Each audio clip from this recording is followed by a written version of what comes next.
नमस्कार, India news के digital platform पर आप सभी का स्वागत है। आपके साथ मैं हूं वंदना स्टोहे। धरती का स्वर्ग कहा जाता है कश्मीर को, और कश्मीर की वादियों में आज G20 समिट हो रही है, यानी श्रीनगर में G20 समिट का आयोजन किया जा रहा है। हालांकि ये बात पाकिस्तान और चीन को खटक रही है और चीन ने इस बैठक से दूरी बना ली है, किनारा कर लिया है, और साथ ही तुर्की और सऊदी अरब ने भी इस बैठक में हिस्सा लेने से इनकार कर दिया, क्योंकि चीन का ये कहना है कि वो पाकिस्तान को सपोर्ट करता है और ये विवादित क्षेत्र उसको लगता है। लेकिन भारत की ओर से ये कहा गया है, दो टूक शब्दों में कहा गया है कि हम स्वतंत्र हैं, ये हमारा हिस्सा है और कश्मीर क्योंकि हमारा अभिन्न अंग है, तो हम इसे किसी भी तरह से इस्तेमाल कर सकते हैं। G20 समिट के जरिए संदेश देने की भी कोशिश की गई है दुनिया भर में कि कश्मीर हमारा अभिन्न हिस्सा है, इसे हमसे कोई अलग नहीं कर सकता।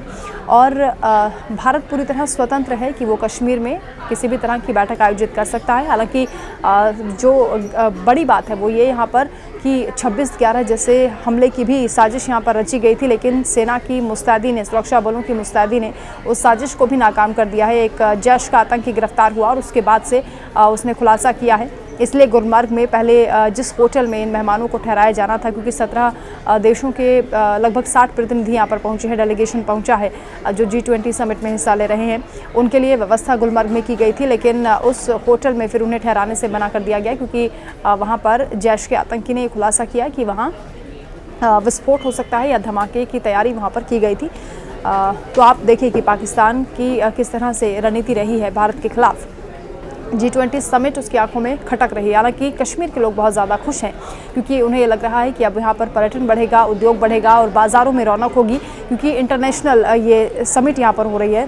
तो पाकिस्तान की आंखों में ज़रूर ये G20 का समिट खटक रहा है, क्योंकि हिंदुस्तान का किस तरह से पूरी दुनिया में इस वक्त डंका बज रहा है। एक तरफ PM मोदी G7 समिट में पहुँच जाते हैं एज अ गेस्ट कंट्री, और किस तरह से उनका स्वागत होता है गर्मजोशी के साथ। जो बाइडन उनसे मिलते हैं और कहते हैं कि मुझे आपका ऑटोग्राफ चाहिए, अमेरिका में लोग आपके दीवाने हैं।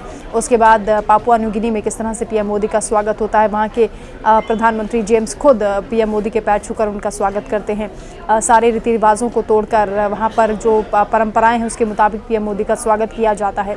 और G20 की जो समिट हो रही है उसमें 17 देशों के जो प्रतिनिधि पहुँचे हुए हैं वो बेहद उत्साहित हैं, क्योंकि कश्मीर को स्वर्ग कहा जाता है और धरती पर जन्नत देखने के लिए हर कोई उत्साहित है। खास तौर से बड़ी बात यह है कि यहाँ पर जो उद्योग को बढ़ावा मिलने वाला है, पर्यटन को बढ़ावा मिलने वाला है, उसको लेकर यहाँ के जो व्यापारी हैं, कारोबारी हैं, वो भी बहुत ज़्यादा उत्साहित है, क्योंकि कश्मीर में अब रोज़गार के अवसर भी बढ़ेंगे। और क्योंकि इंटरनेशनल समिट यहाँ पर हो रही है, एक इंटरनेशनल इवेंट धारा 370 हटने के बाद यहाँ पर हो रहा है, इसलिए यहाँ के लोगों को बहुत सी उम्मीदें जगी हैं कि कश्मीर का जो भाग्य है वो उदय हो रहा है और अब लोग यहाँ पर आसानी से आ जा सकेंगे। और इस बात का भी लोगों को इल्म होगा कि कश्मीर में अब शांति है, श्रीनगर में अब शांति है, घाटी में अब आतंकवाद जैसी कोई घटना नहीं होती है, क्योंकि सुरक्षा बल वहाँ पर मुस्तैद हैं। और भारत अपने कश्मीर को लेकर बहुत ज़्यादा सेंसिटिव है, और किसी भी तरह की अगर कोई गतिविधि करने की कोशिश करेगा तो उससे बख्शा नहीं जाएगा। पाकिस्तान के लिए सबसे बड़ा ये संदेश इस समिट के ज़रिए भेजा जा रहा है।